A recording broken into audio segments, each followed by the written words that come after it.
What's up with the Missouri offense and why, despite a nearly 200-yard day on the ground for Nate Noel, the rushing attack needs some help too? So let's talk about that right now on Locked On Mizzou.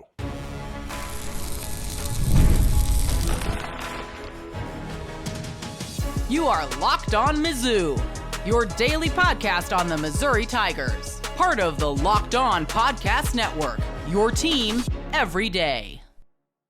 Hey, all you true sons and daughters, I'm John Miller, your Mizzou mafioso and the central scrutinizer of Missouri Tigers football and basketball. On today's program, well, we got to talk about the Tigers getting lucky once again. Yeah, if you think Missouri never gets lucky, well, it's happened for the Tigers a few times here the last couple years. And I tell you what, the problem is not talent on this football team. There's some things to work on. We're going to talk a lot about that in this program.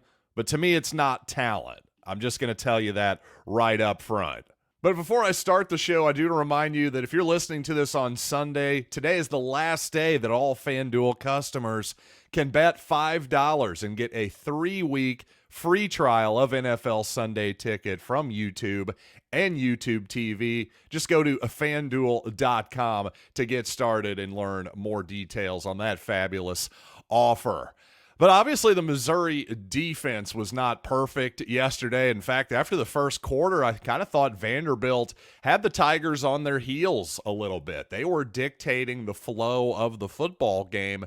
But then after that, really second half, the Tigers had some good adjustments and pretty well stood their ground. But the Missouri offense right now, I think that's really the biggest concern of mine. And I think most fans that were sitting around me in the stands yesterday, that's for sure. So the question is, what went wrong yesterday? Was it all Kirby Moore, the offensive coordinator? Was it all his fault? Was it all Brady Cook's fault? Was it the offensive line? Well, to be brutally honest, I think everybody deserves a little bit of blame for the problems that Missouri had yesterday. I think a lot of Missouri's problems were, despite a nearly 200-yard day on the ground by Nate Noel, in fact, 24 for 199 to be exact, the rushing attack needs to be better, especially in short yardage and especially in the red zone, because time and time again, the Missouri just simply wasn't good enough in those spots. You can question the play calling if you would like.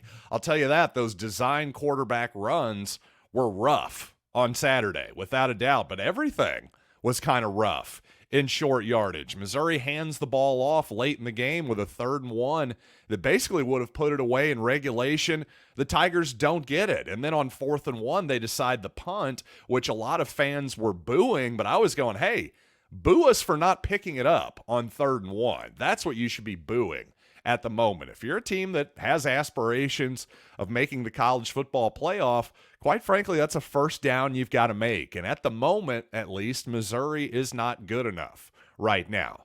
That doesn't mean they won't be good enough in October, November, or December. And in fact, this bye week, Missouri's first of 2 bye weeks this season, well, I think most fans are saying this is coming at a pretty opportune moment for the Tigers and company, because a lot of times, I'm telling you, go back and look at those plays. And in fact, let's bring one up really quick. One of these short yardage plays, and it's not a matter of, well, we did a bad job of picking a play call here. Frankly, the Missouri offensive line is just not totally gelled yet, I don't think, at this moment. For instance, this is a red zone play, Missouri down 10-7. This is where they ultimately settle for the Blake Craig field goal that misses. Well, this is also one of those direct snap Brady Cook's going to run it plays that a lot of people were grumbling about after the game because they weren't very successful. But when you look at this, you watch the pulling left guard here, Caden Green. Well, there's also a pulling an extra lineman there? No, that's Jordan Harris. So the tight end is also pulling around here as well. And they both end up blocking the same guy. And the problem with that is, well, that allows a couple defenders here for Vanderbilt to fill the gap. And really, there's nowhere for Brady Cook to run the football. Maybe he should have just mashed his way through there like a fullback or something like that.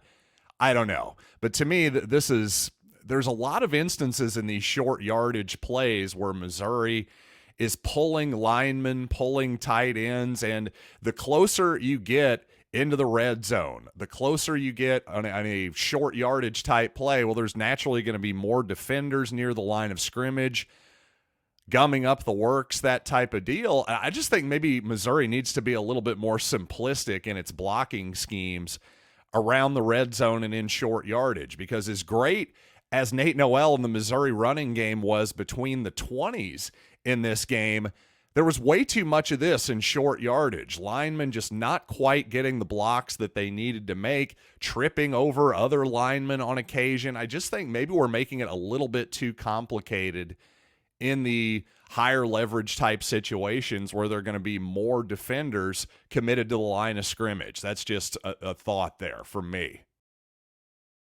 Now, of course, because the outside zone play was effective between the 20s, and right here, well, Missouri is just outside of the red zone or barely in it. Regardless, this is an excellent play here and shows you why the outside zone is such a big staple of the Missouri offense and part of what it does to set up all the other plays too, because on this play action here, well, number one, you'll notice Luther Burden here to the inside. Well, because of this, because the Vanderbilt defense is flowing this way, well, they almost forget about Luther Burden. In fact, they do forget about Luther Burden. How hard is that to believe? Well, because it kind of looks like he's coming down to throw a run block the way he's acting there, but no, he's wide open for an easy Missouri touchdown. So obviously this is an excellent job, an excellent designed play, executed well.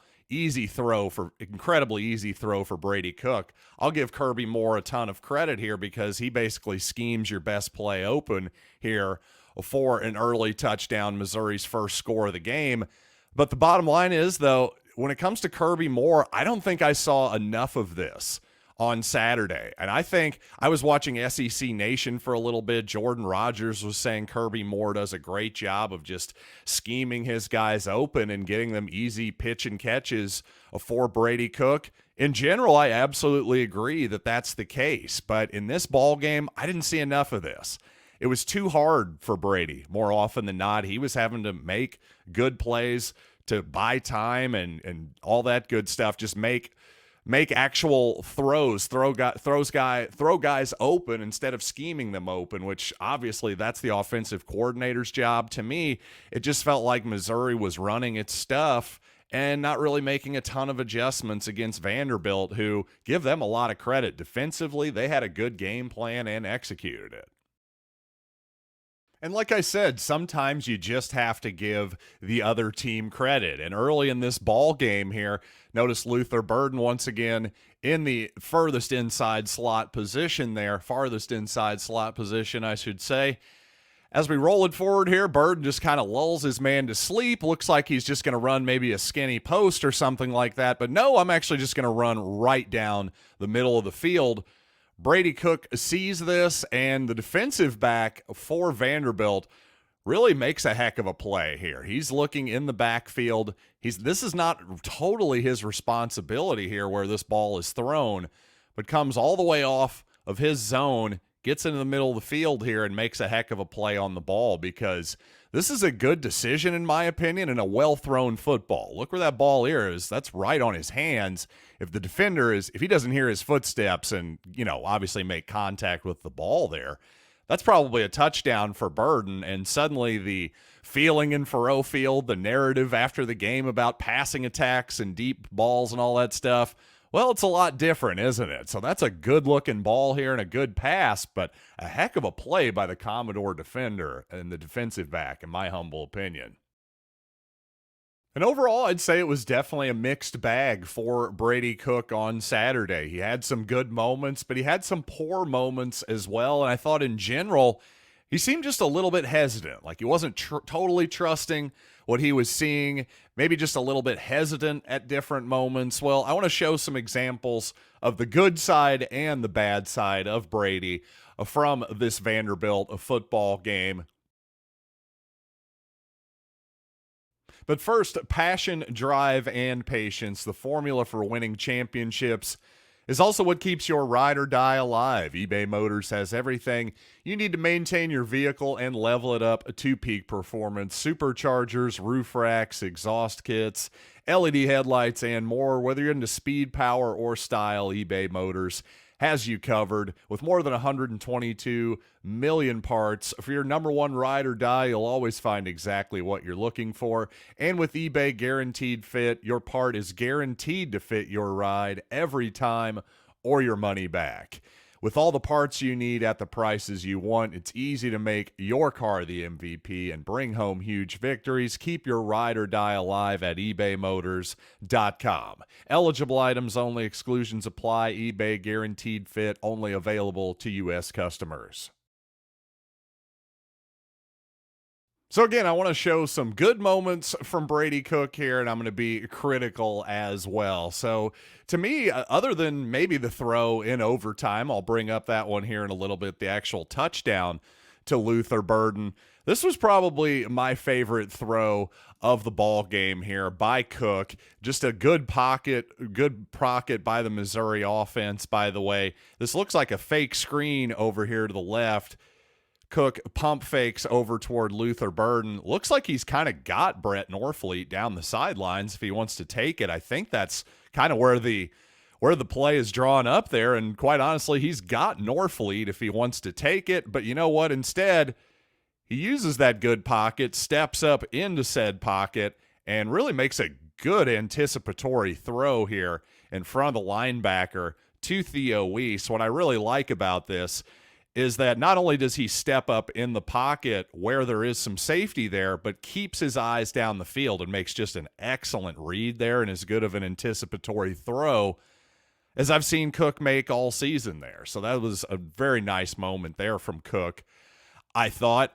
But unfortunately, he had some not so great moments as well. And I would put this one definitely into that particular category because right here, you'll see this play. He throws it to Theo Wease, who is absolutely not open whatsoever. And then also on the right side of the screen, you'll see Luther Burden coming into the middle of the field, well, pretty much wide open. And Luther Burden is throwing his hands up in the air, jumping up and down, throwing a bit of a temper tantrum, which I'll be honest, not a huge fan of that, just like I wasn't a huge fan of Luther Burden committing 2 stupid personal foul penalties last week. Listen, don't get me wrong. It's got to be frustrating to be a wide receiver sometimes. You're basically a glorified wind sprinter out there when things aren't going well. And if Brady Cook uncorks the ball right at this moment, that's a touchdown. And frankly, all he's got to do is just hold the safety's eyes over the left, which he pretty much does. Just come back to him. He's wide open. So I understand Luther Burden's frustration. I really do. I totally understand his frustration not getting the football here. At the same time, though, I just don't like gesticulating and wide receivers showing up their quarterbacks. I didn't like it when Jamon Moore did it to Drew Lock back in the LSU game down in Baton Rouge years and years ago, and I don't like it when Luther Burden does it to Brady Cook either. Listen, the quarterback's got enough on his plate. He's got enough blame coming his way. He doesn't need that stuff from the receivers, in my humble opinion. And plus, you're going to get the ball back eventually, Luther Burden, and the first play of overtime. Well, Missouri, hey, I gave Kirby Moore some grief about not scheming guys open. I showed you one example. Well, this is probably an even better example. Here's a play you've seen Missouri run a million times this season, at least at first glance, because, oh, look, Luther Burden's in motion. The Tigers are going to, what are they going to do? They're going to throw another out route to the far side of the field. Yawn. We've seen that a million times, right? Well, the Vanderbilt defender very much thinks that's what he's getting to, except, oops, Luther puts the old foot in the ground, as the cliche goes, turns upfield, and Brady Cook throws him an absolutely perfect pass for an easy Missouri touchdown. I could see that coming from the stands quite beautifully. Called it in the air. I was going, oh, that's a touchdown. Beautiful play design, great throw, good route by Bird and the whole deal. So again, let's not gesticulate and throw our arms up. The quarterback's going to get enough grief as it is. He doesn't really need it from his receivers. If you want to give the quarterback some stuff on the sidelines, have a discussion with him, tell him, hey, man, I was open. What the heck? That's fine. Just don't do it in the middle of the play. That's just my pet peeve. Another Brady criticism here, and again, this is more just a hesitation here, and this is something I've seen on this particular play at least 2 or 3 times so far in the young season for Missouri. You'll notice Brett Norfleet lined up in the tight end position here. By the way, on Norfleet, I noticed it seemed like he was lining up quite a bit not in the traditional tight end position. I'm wondering if Missouri is trying to protect that shoulder just a little bit. Just curious. I would definitely ask Eli Drinkwitz that question if I were actually in that press room with him. But this is something I've seen a lot from Cook. You'll notice, okay, kind of faking the outside zone here, whips his head around, and really Brett Norfleet, he's got to be your first read there, right? If it's not him, it's certainly Mookie Cooper. But right in front of you, Norfleet is open. Just get him the football. If he gets it to him as soon as he turns around here, like right now, then he's got a pretty easy first down there. But instead, let's just play it at regular speed here. Cook takes an extra like 4 or 5 steps before he gets him the football. And Norfleet just takes an absolutely big shot there, by the way, on the sidelines unnecessarily as well. I mean, if he gets him that football more quickly right here, he's able to turn up, get probably that first down marker, and give that guy a stiff arm instead of him taking the shot. So that's just something I've seen on this particular play, is the sort of bootleg action to Brady Cook's throwing side. When that play is there, he just needs to get rid of it. There's no reason to hesitate. That's easy yardage there, and that's about as tried and true of a football play as you're going to get. That's just basic stuff there. And to me, you're making it too hard on yourself there. Just get it out, throw the ball, make the easy completion. And while Brady's touchdown pass in the first overtime to Burden was excellent, well, this pass was frankly forced by Cook here on a 3rd and 5, by the way, that Missouri does not pick up. Fortunately, Blake Craig makes the field goal. Obviously ends up being the winning field goal in a 30-27 ball game. Tigers get lucky with the missed field goal by Vanderbilt. But you know what? I'm not really totally sure what exactly Cook is seeing on this one. And by the way, just one of the all-time friendly fire here moments from Vanderbilt, as the one defender just missiles his teammate head first into the field goal post there. Holy cow, that was brutal. Good thing those things are nicely padded, I suppose, because that was quite the collision. But regardless, this is not a great decision here by Cook. There's almost no chance that Burden has to catch this football, and we're frankly lucky that Burden doesn't get fairly seriously injured on that play, to be honest. You saw the brutal collision there from the 2 Commodore defenders. But really, most importantly here, that's just too high risk of a throw when Cook clearly had some better options. If you're going to go for the whole thing, heck, Theo Wease, he's your jump ball guy, by the way. He's better at that than Burden, and he's one-on-one on the right side. Feel free to take that shot if that's what you want. But also, while Mookie Cooper is double-teamed here on the little crossing route, Missouri runs a lot of crossers on 3rd and short, as a lot of teams do. Commodores were all over that. But on the back side of the play, you've got Mekhi Miller absolutely wide open on an in-breaking route here. If he sees that, that's the easiest first down of his life, and it's a touchdown, by the way, too, as the Commodore defender trips over his own feet and falls down. So again, just a poor decision there by Cook. At times, I thought he held on to the ball a little bit too long, and then other times I thought he was forcing it into double coverage on occasion, too. I don't want anybody to misunderstand. I'm not saying it was all bad from Cook, but man, it just was not a good night from him, and I thought it was Missouri's worst offensive output, really, of the season when you consider the amount of mistakes they made in the red zone. And just, by the way, a real enormous brain fart from Eli Drinkwitz at the end of the half. Boy, there's a guy who could maybe use if not a clock management guy, at least a risk management guy. I want to talk about Eli's problems with that particular part of the game coming up here in just a little bit. But first, you've heard me talk a ton about FanDuel, America's #1 sports book. Well, today is the last day where FanDuel customers can bet $5 and get a 3-week free trial of NFL Sunday Ticket from YouTube and YouTube TV. Then with the YouTube TV base plan, you'll be able to watch every regular season Sunday afternoon out-of-market game. All you need is a Google account and a current form of payment, and you can cancel at any time. And once again, man, I've been pretty red hot on my picks in this podcast. Tennessee covering the 6.5 for me. Nicely done, Volunteers. Regardless of what you're into, you got to visit FanDuel.com and download America's #1 sportsbook. So let's talk about the end of the first half for Missouri. Just an enormous gaffe by Eli Drinkwitz. It really was. This genuinely could have cost Missouri the game. And first of all, Missouri does not get the first down. Obviously, the ball is still in play. And in fact, let's bring up the play here. One thing you'll notice at the top of the screen here as I move it forward just slightly, well, it goes 18, 17. So the clock is ticking here. You'll also notice the play clock is 32, 31. So if Missouri wants, really what they should have done here, they should have gone for it, quote unquote. That was actually the smart play here. But what you do is you run the game clock all the way down to 2 seconds and you throw a Hail Mary.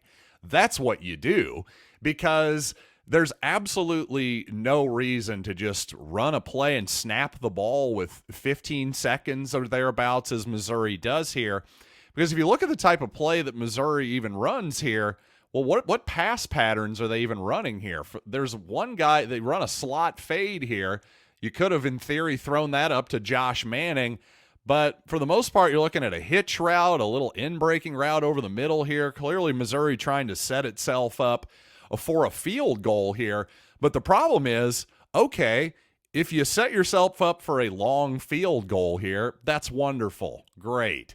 The problem is if you don't get it, if you throw an incompletion or, God forbid, you take a sack, which Missouri does here, now you're giving Vanderbilt a long field goal attempt.